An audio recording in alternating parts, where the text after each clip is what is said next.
Hey, how's it going? So this video is for a 2000 to 2007 Dodge Caravan Chrysler Town and Country. I couldn't find anything else on YouTube about this, but it seems to be a common problem that people are dealing with, and it is the driver's side or the passenger side windows that get stuck. There's a little trick if yours is stuck down to just hold the switch while you're closing, kind of slamming the door, and that'll inch it up a little bit at a time. So if if your window is stuck down, you can do that. But I got to the root of the problem. A lot of people say to just replace this entire mechanism, which is fine. You can do that. It's kind of spendy and a little bit tedious to replace. But I also found out that there's a couple common things. One, there's this wiring harness right here that seemed a little bit loose. I'm not exactly sure that was the culprit, but you just want to make sure that this wiring harness that comes from the switch to the window mechanism is plugged in. The other thing is that this motor, like a lot of other motors on cars, can sometimes just seize up.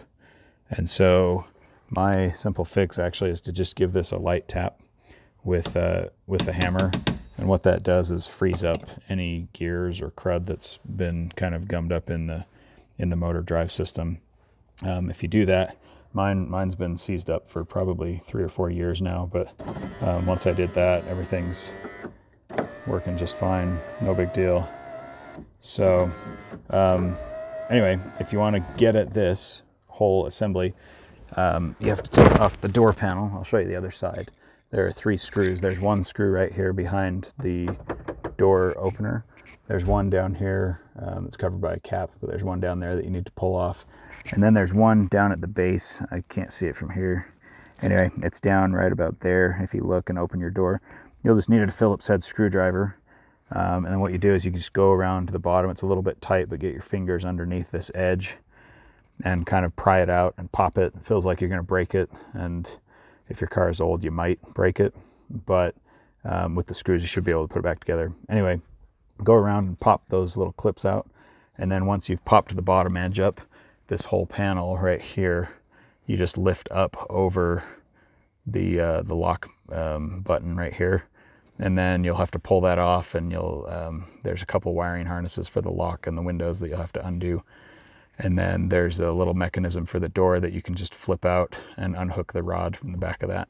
Just make sure you look at how that's in before you disassemble it. It's simple, but just make sure you see how it's put in there behind that lever, so that when you put it back together, you can put it back together easily. So once you get that off and these wiring harnesses unplugged, you'll have access to what looks like this. And you'll see a gasket that's covering all this. You can peel it back, and when you're done, that's this guy right here. When you're done, you can put that back up. It'll stay sticky enough. Anyway, hopefully this is helpful. I found it helpful. I didn't really see anybody else on YouTube who's done this. If you're not really wanting to buy a whole new, I think they call this a window regulator, this whole assembly. If you don't want to buy the whole thing, this was like a 5-minute fix, and seems to be working great for us. So we'll see how long that goes for us, and if it goes out again, then maybe it's time to replace it. But it seems to be healthy now, nice and strong, doing what it should. Hopefully that's helpful. Good luck.